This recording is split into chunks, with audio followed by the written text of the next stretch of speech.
So it's my privilege to be speaking with in this episode Jami Fowler-White. Again, another in a long line of interviews and episodes I've done lately with members of the Teach Better Mastermind. And that's just because I think the world of so many of these amazing leaders who are part of this mastermind and this new small PLN of just amazingly powerful people. So Jami, welcome on. And please, if you could, just tell everybody, who you are, where you are, and what you do. So I'm so glad that you invited me to speak with you today. I'm Jami Fowler-White. I am currently an assistant principal in Shelby County Schools in Memphis, Tennessee. This is my 23rd year in education. I spent 10 years in the classroom, 10 years as an instructional coach, and I am now in the leadership program to principalship in my district. Um, in addition to that, I I write books for teachers. Um, I have an educator reflection tips book series. The second volume is slated to publish the end of March. Working with the publishing company on that, so I'm excited about that. My husband and I started the Digital PD for You. Um, it's a professional development group, and we publish just leadership tips. We also publish tips for teachers on our website and on Twitter, and we actually do individual consultations. I also write a blog for Teach Better, the Better Mindset. It publishes once a month, and I do a bi-monthly leadership blog for Insight Advance education group. I think that's kind of me in a nutshell. That's a lot. That's great. That's a lot of stuff. That's awesome. I guess I wanted to really just start with some of that, some of the work you do, some of the content you put out. And let me start by asking you about Digital PD for You. Um, what is that? When did you get started? And I guess, where do you want to take it maybe too? Well, it actually started as just quick tips for teachers on Twitter. In November 2019, I started working to build my PLN on Twitter. I like to learn things every day. I just think that everyone should be a lifelong learner. And so as I was scrolling through, I was like, oh, every teacher should be doing this. And so I would retweet, and I started a series called Educator Reflection Tips. And it would just be just a quick question. Hey, how are you using this? If you're not using this, at the bottom is a quick, well, it's like a quick professional development just to get you started, just a little tip to get you started and say, hey, why don't you use this? So I started those. I did about 50 of those tips for teachers. And then I realized that the characters are limited on Twitter, and I was like, that's not enough space for me to really impact the instructional practice of an educator. And so I built Digital PD for You and started actually putting out a full scale blog in the article format, which started with a question, which it could have been anything about like how often do you reflect on your instructional practice.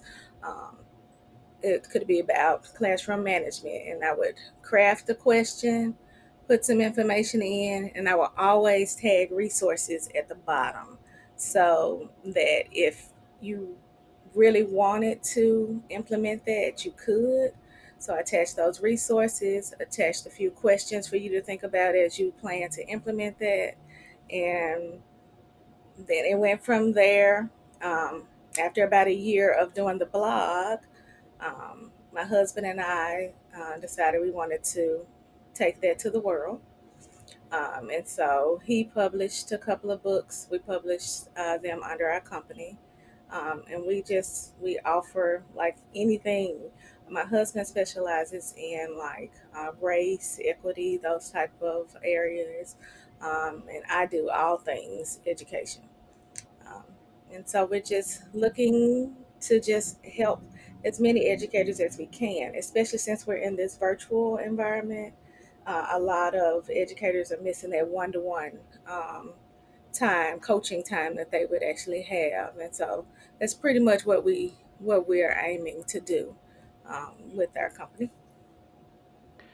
That's amazing. I'm actually on the website right now, and you've mentioned your husband, and I'm sort of kicking myself for maybe not getting the both of you on here at the same time. But you're Mhm. referring to Dr. Frederick White, 21-year veteran educator, and has some amazing credentials behind him as well. And so this is really cool. You definitely have a lot of resources on here, including I'm seeing here tools for national board certification, instructional coaching tools and tips, and you mentioned before like reflection tips. So really cool stuff that you've been able to. It sounds like kind of take from that idea of let me share some thoughts on Twitter to what I need a bigger and better space to do that. Let's take it to the web, and you had that website, and now even printing and and publishing some of this as well. It's really cool. Um, I guess I wanted to go more micro here and ask Mhm. you, as 20 plus year veteran, of the classroom, coaching and administration. What are some of the things that you yourself have been really focused on when it comes to education and your role in it? I try to start with making sure that every educator is reflective. So, no matter where you are in your educational path, be it in the classroom, if you are coaching other educators, if you're a leader, you have to think about what you do each day. A lot of people look to other people to give them the feedback they need to become better, but I think it should start from within. And so I talk to educators a lot of times about a four-step self-reflection process. The first step is just with that teaching, and be it teaching children, be it teaching teachers, be it teaching yourself. Some component that you want to implement into your practice.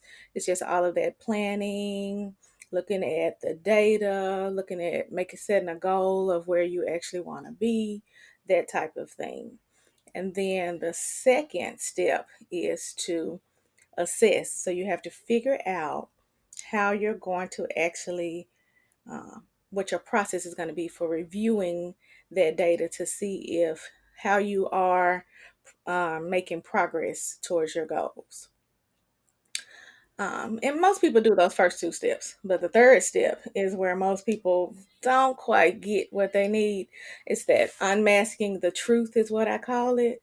And that is your ability to impartially look at that data and say, no, I didn't. I missed the mark totally.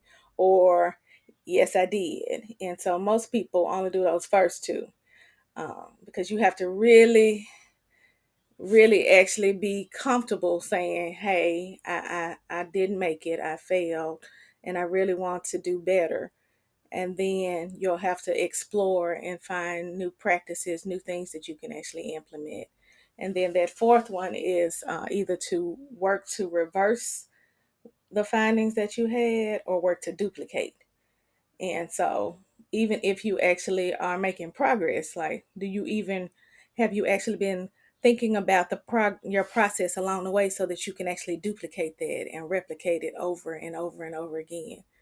And so, when you think about student achievement, when you think about improving your instructional practice at your school or just overall outcomes, like, I think that is the key to everyone being better. What do you think about that?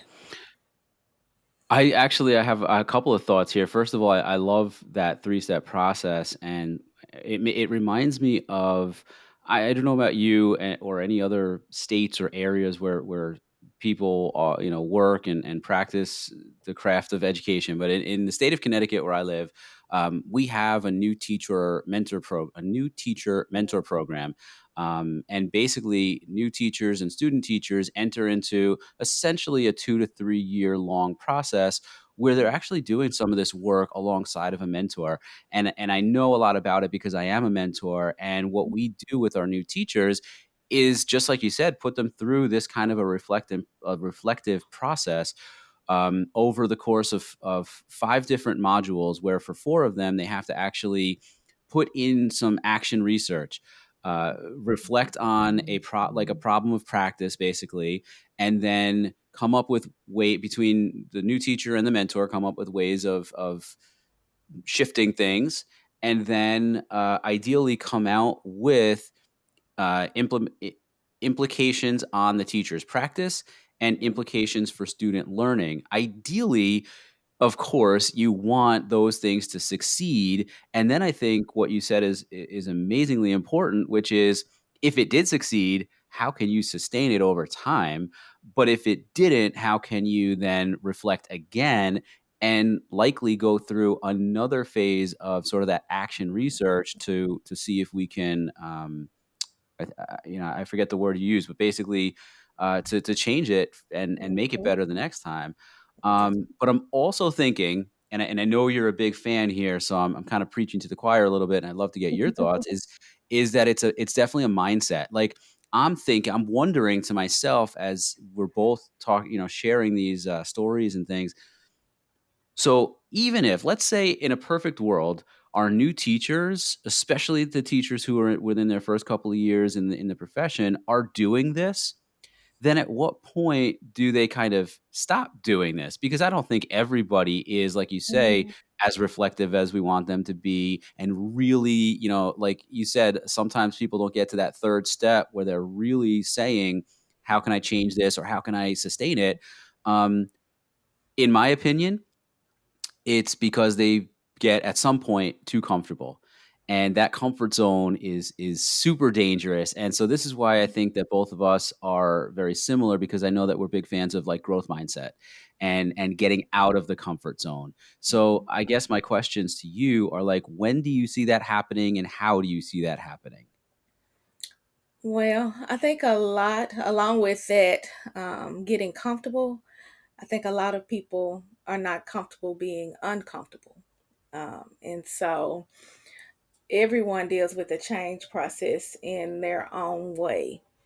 And so part of getting people to self reflect is to help them to become comfortable with change, and taking them through how to navigate that process and where they are in the process. Because most of the time, when people get to that third stage of self reflection, they can't move beyond and unmask the truth because that's uncomfortable. Because when no one is comfortable not meeting the expectations that they set. And so I see it once I actually do like some mindset moments. At my school, we do a motivational moment each morning. We had been only doing it at the beginning of each semester, just to make sure that we all were in the right mindset for education. But during this virtual environment, like, we need a reset every day. And so it is just, we do a quote, we do like a motivational video, and we actually just have every educator to give us just 2 or 3 sentences or a paragraph, a poem, something to help us remember that we are in the we're in the work of educating children. And so we have to make sure that no matter what is going on outside of that classroom space or inside this computer screen when we're teaching them, that is our focus. And you have to remind yourself of that every day. Like, I have like a journal that I keep where I write down things I want to accomplish during the day, just so that I can stay focused on that. Because with the pandemic and all the other things that are going on in the world, we can easily get sidetracked. And I just think that, I mean, we're human too, it's life. And so we just have to remember that teachers and leaders are people just like we are. And so we just have to make sure that we kind of stay focused on that. And so, as a leader, I have to work to try to remind my teachers of the goals that we set. And I expect the teachers to remind the children of those goals that we set. Um, and just try to keep the parents focused on that because there's so much other stuff going on. But mindset is the key to everything. Let me stick with that mindset thing for a minute. A few minutes ago, you basically were talking about how people need to be comfortable being uncomfortable. And I think you spoke to some of how to try and get them to be there. You spoke about like goal setting is a big one. You know, keeping in mind, keeping the end goal in mind, let's say, or really getting back to that why behind what you're doing.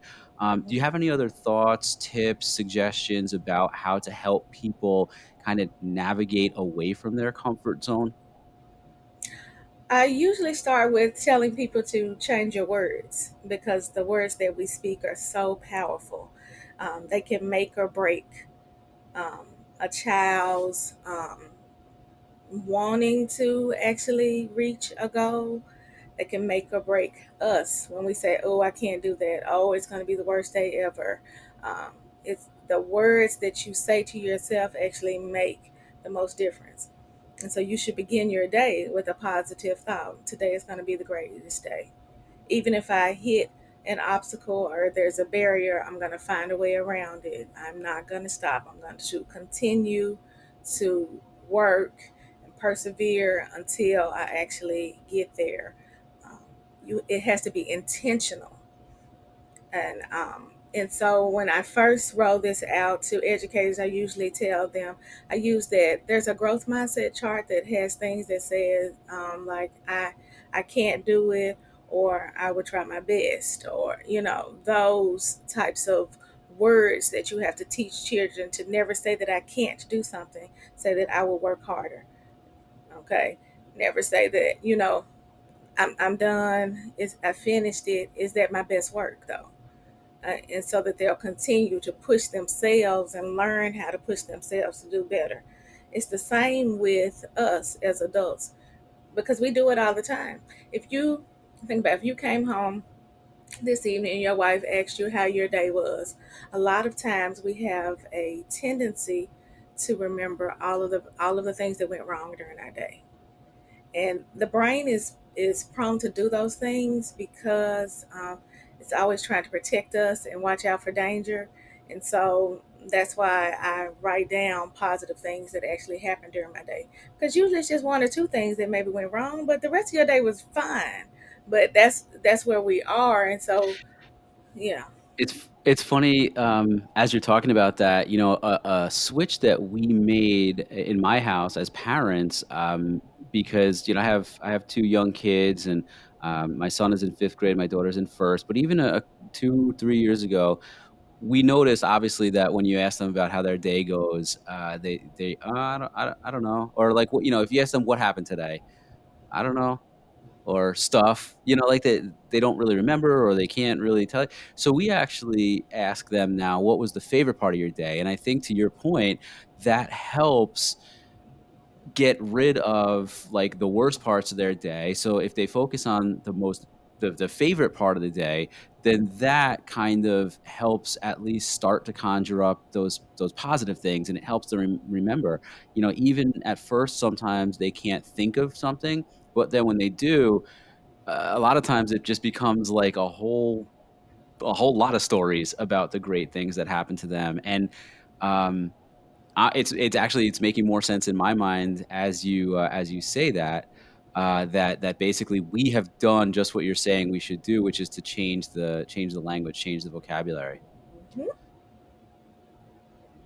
So yeah, actually, I don't even know if you know this about me, and a lot of the questions that I've been asking you, especially about mindset, come from this place in me where I wrote a dissertation for my own doctoral work last year on so much of what we're talking about, which is basically as leaders, how can we inspire a growth mindset in our teachers? And you speak about or I kind of asked you about like the comfort zone, but a lot of what I wrote about was basically getting people to break through why they might be resistant to change and to help people through that. So I appreciate that conversation as well because it's so much of what I'm interested in and what my work has really been about. Um, but I'd enough about love to mindset read that. for now. Mm. Yeah, I'll send it to you. I'll send it to you. Ooh. Enough about mindset, though. I could talk about that forever. I did want to ask you. Yeah, I know. I'll have to like get on the evening mastermind one time or something, and we'll chat then more. But this has been awesome. I did want to though ask you because I know again your work has kind of evolved in terms of the space and everything. But you mentioned that you've gone to the internet and the website with the digital PD for you, but also that you've had this series of publications. You mentioned the second one is going to come out here in the next month or two, really. So tell us a little bit more about that. Oh, educator reflection tips. The first volume had 11 tips for educators. Each one has like a question, like, how do you get your children to persevere in mathematics? I asked them about their, how, if they actually reflect on their own instructional practice, how do they grow themselves, and offer like tips, resources, infographics. I tried to put everything that I would want in one book, but not have the same topic all throughout the book. So the premise is on reflection, but every chapter of the book is on a different topic. I don't see that in a lot of books. Most books carry that one theme throughout, but in my book, I'm gonna grab it right here. So in this book, what I did was I went through and like one tip is on behavior. The question is, what methods are you using to turn around inappropriate behavior in the classroom? Uh, and so, but then the tip in front of that is, are you using data effectively? And so I take teachers through just a mindset, the mindset that you should have when you're actually doing and teaching those things. So for data, I went through all of the different biases that you may not even know that you have when you look at data so that you can truly look at it and have an impartial view when you're actually using the data. And so it's not from the perspective of just the educational field. I took psychology and education and kind of merged it together to make sure that as by the time you finish reading the chapter, your mindset has changed around that topic and evolved so that you're ready to really dig deep and think deeply about your practice. And so that's the purpose of those that series. And so the second volume is actually I'm working with ConnectEd, and we're working to publish the second volume. March 31st is when it's slated to come out. So I'll keep you updated. Um, not to ask you to give too much away for free, but I'm wondering, what are some of the if volume 2 is gonna be set up much the same way, maybe some of the topics that could come up in volume 2? Volume two, there is a deep dive into virtual instruction. There is a chapter about how, because we're digital immigrants and children are digital natives, and how we can merge those two. There are pieces from each one that you can use.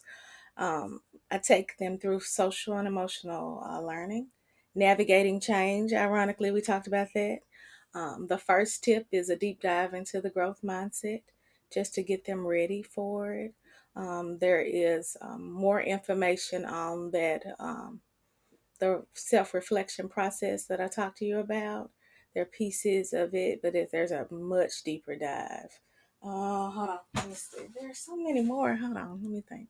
That's all right. You don't have to give too Ooh, much I mean, I away. won't give you all of them, but those We want are, people to well, yeah. okay, Yeah. we want people to buy it and use it Mhm. and, really use it to thoughtfully, and you mentioned before the word intent, like, intentionally reflect, and I think it's great. Volume 1 is out already, volume 2 is coming out. Where can people find that? They can actually, there's a link on the Digital PD for You website. They can also just look it up on Amazon, or they can follow me on Twitter, and there's a link right at the top of my Twitter page at JJJJ821 if they want to follow me there. They can get the links to all of my information there and actually sign up to get some reflection tips because I give those at least 3 times a week. On Twitter, I do a snapshot. It's just the original ones I started with.